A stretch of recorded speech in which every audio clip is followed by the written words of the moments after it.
Day 3 here at MLG Raleigh. It's about to wrap up the game. Standing here with Greg Fields. How are you? I'm okay. I haven't really done too much today, and the tournament was mediocre, but okay. Did you see any good parts? Will you play this event, or are you still kind of disappointed? Yeah, there were some good games, some good series. I'm happy I beat first. I think that's the biggest thing for the tournament for me. WCS was good except for the 2 losses. That sounds silly to say, but I felt I was playing really well, and then I lost two matches in pretty dumb ways. I took risks I shouldn't have. I don't know why I did.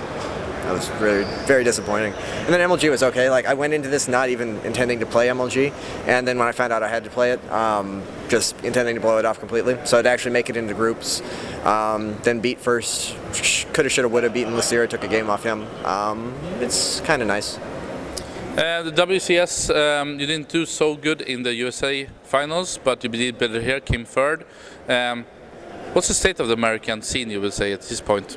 There's some very strong players. Scarlett's obviously, I think she's established herself as an international class player now. If she could go to more tournaments, I think she would have pretty good results. She's like the 3rd highest money winner of international players this year, actually. So she definitely deserves a lot more attention than she gets.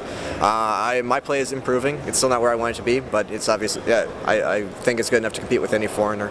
Not win every game, but compete. And besides that, we have lots of talent, like Illusion. He's quite good. He's taken games off from quite a few Koreans, actually, at tournaments, IPL and whatnot. So he's quite good, and he's improving. He's really young. He practices a ton. We now have both the Complexity and the Quantum House, along with the IdrA. So there are a lot more Americans, a lot more North Americans are taking the game a lot more seriously now. You see people like Minigun and State. Minigun's improved quite a bit recently. He's quite good now. Just lots of people are coming up, and I think we will be at least on par with Europe in the near future.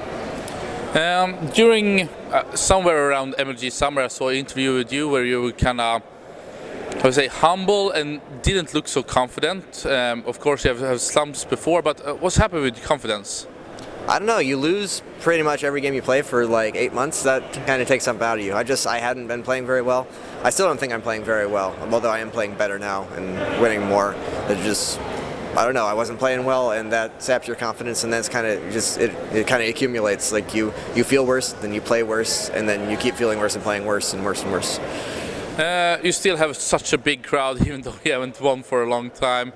Do you think you get less fans when being so humble and saying this player is not shit, this player is not shit, or do people just keep loving you? I probably lose a couple of bad fans, but who really cares about that anyway? That's actually the best part of everything.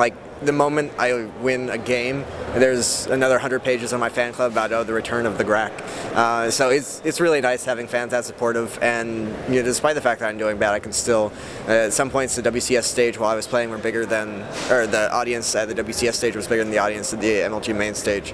And it's a really cool feeling just to know that I have that support regardless of how well I'm performing. They're not just fair weather fans.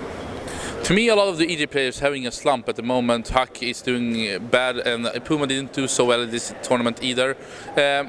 Is there something wrong with the IdrA players, or are you doing it wrong?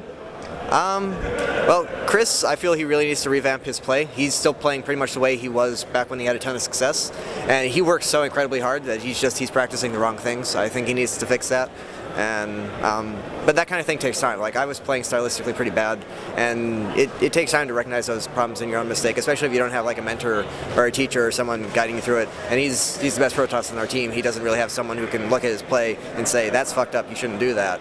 And then he'll actually give them a whole lot of credibility and really just take their word for it. So he's going to have to figure things out for himself, and that takes time. But it will happen. Anyone who practices as much as he does and is dedicated to the competition as he is, he will find success again.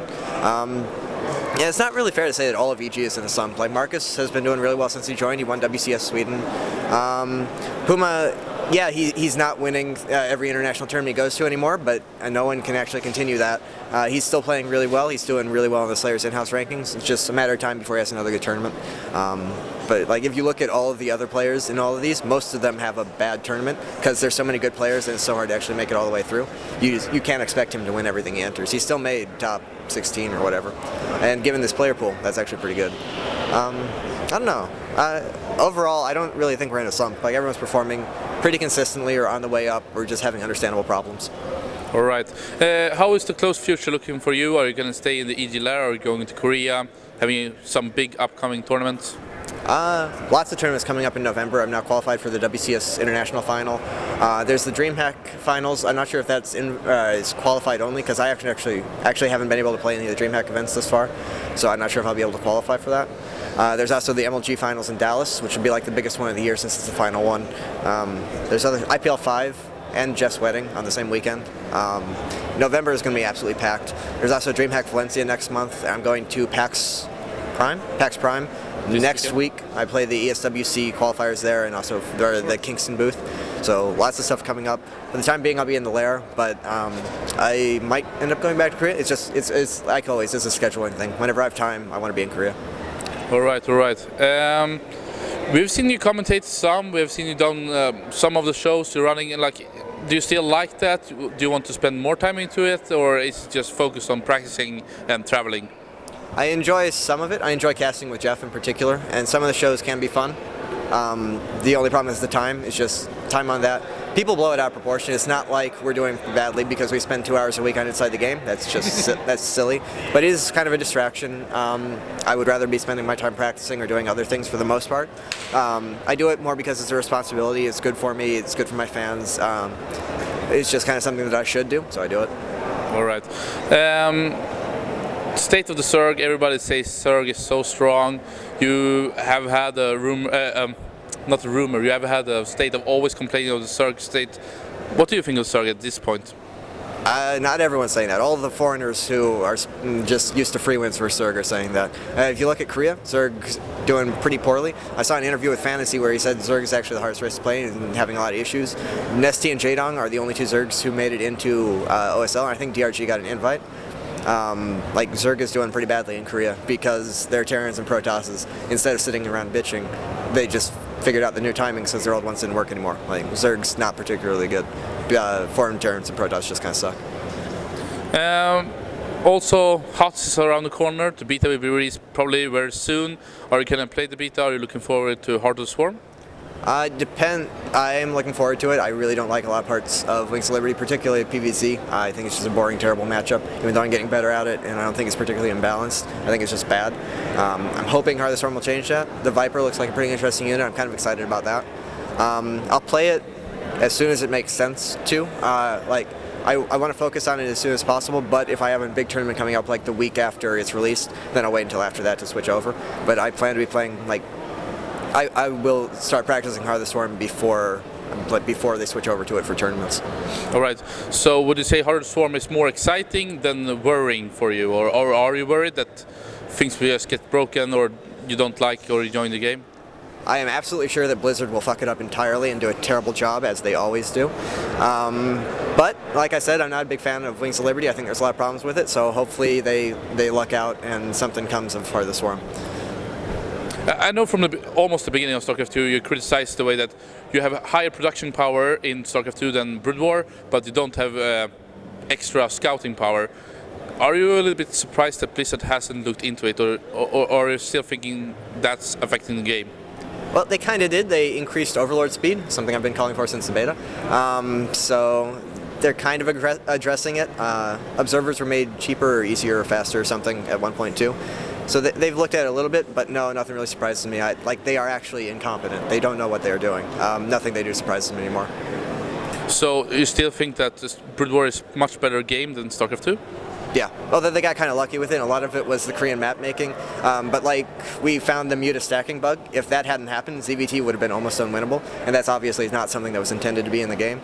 So random little things, a lot of things went into making Brood War such a good game. There was just a lot of factors that coincided perfectly, like the dedication of the Koreans and everything that led into that happening. And without that, it wouldn't have been as good of a game as it was.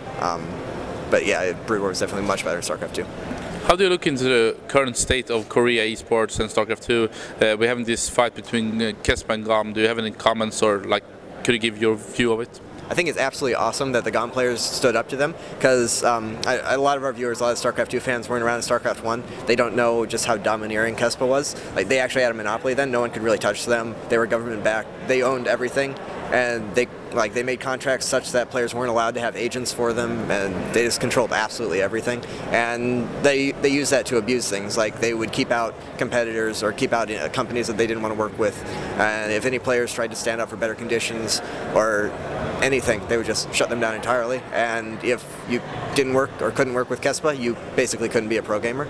And so now they just tried to do the same thing that they'd done all the way through StarCraft 1, and the GSL players are like, wait, we matter now, we can do something about it, and they didn't. So I'm really happy about that. So the conflict, was that surprising to you, or did you expect it? No, not at all. Kespa they've just always done things like this, and it was just a matter of time before they made another power play. I'm a little bit surprised that GSL players were willing to stand up. I figured they'd have to call in Blizzard and have Blizzard keep Kespa in line, but I knew Kespa would do something like this. Is it all good things that we have the Brood Wars players playing StarCraft 2 now, or do you see a word about that? Oh, I think it's awesome. It's actually kind of funny. I feel much more comfortable and confident watching VODs of like Effort and Jaedong and taking things that they do.